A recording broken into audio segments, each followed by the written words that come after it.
Among its many inspired bits of game design, one particularly bold choice in The Legend of Zelda, Breath of the Wild was letting players decide for themselves when it was finally time to fight the final boss. Whether you want to take on Ganon once you're fully geared up, or you're brave enough to attempt a naked speedrun straight from the get-go, Breath of the Wild leaves it up to you.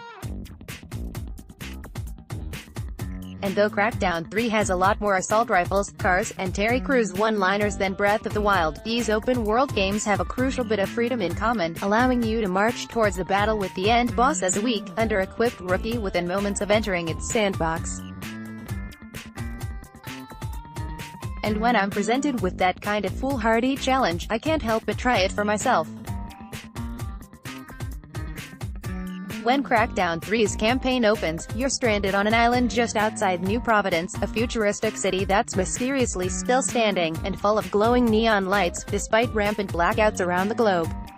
I had hoped that, once I selected my agent, obviously I went with Crew's Commander Jackson, because how can you not, I would immediately make my way for the big boss's tower smack dab in the middle of the city.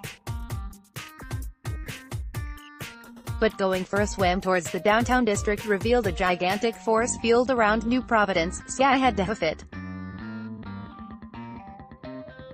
Gaining access to the main gates was simply a matter of taking down a propaganda-spouting goon in what's essentially a flashy tutorial area. Once I'd dealt with the vicious doorman and his guards, I laid eyes on the towering fortress of Elizabeth Niemand, head of the insidious Terranova Corporation that holds New Providence and its people in an iron grip. Just as Ganon awaits atop the iconic Hyrule Castle, Niemand's stronghold is always staring you in the face no matter where your agent is wreaking havoc in the city.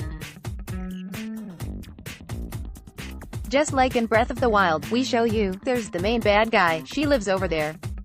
If you want to go for it, says Microsoft Studios' Joseph Staten.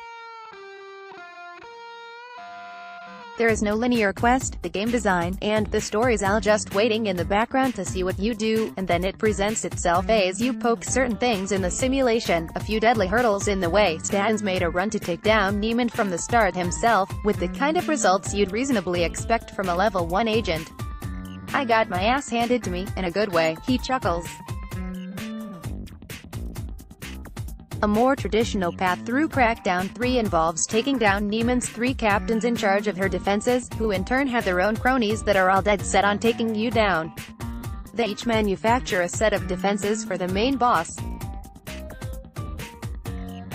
So this guy named Quist is in charge of logistics, robotics, transport, and if you don't kill Quist before you go attack the main boss Elizabeth Niemand, all of Quist's robotic forces and all of his turrets will still be active in his tower, Staten explains. And that's true for all the bosses. So yes, as I tried to scale Niemand's central boss tower, I was assaulted by insane amounts of robots and laser turrets. I found out firsthand the folly of trying to take down said turrets during my own attempted ascension of Niemand's ludicrously tall tower.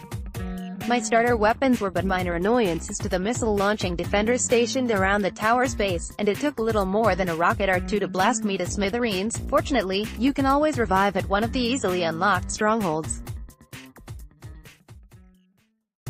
Instead of the direct approach, I found that speeding past the checkpoint in a high-horsepower vehicle could give me just enough time to look for an opening that would let me scale the outer walls of Niemand's sanctuary.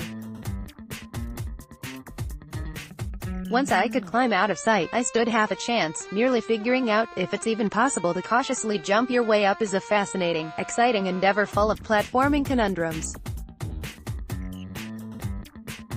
The gaps and platform heights of the tower are clearly designed for agents who've judiciously collected orbs to increase their agility and in turn their maximum jump height, but even with level 1 legs, it's still very possible to clamber your way higher and higher. Crackdown 3's agents can't climb up sheer walls and cliff faces the way Link does, but if you jump towards a wall at the right angle, you can shimmy up a bit before launching into a double jump. With careful and clever use of this method, you can slowly but surely make your way up each structure, like a giant series of stepping stones to Niemand's domain. It also helps that she had ledge hang enabling notches built into most sides of her skyscraper, perfectly enabling a greenhorn agent's attempt to free solo their way to the top. try again. What few enemies I encountered during my climb were way stronger than me, so it was always best to flee rather than fight. But sometimes, you've got to live up to Crackdown 3's power fantasy and just blast everything in sight.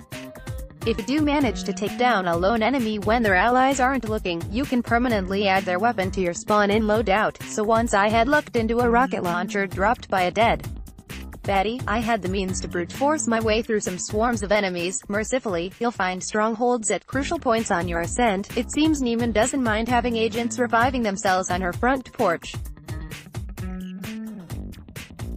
And when you respawn, your weapons replenish their ammo, even though nearby enemies retain their damage.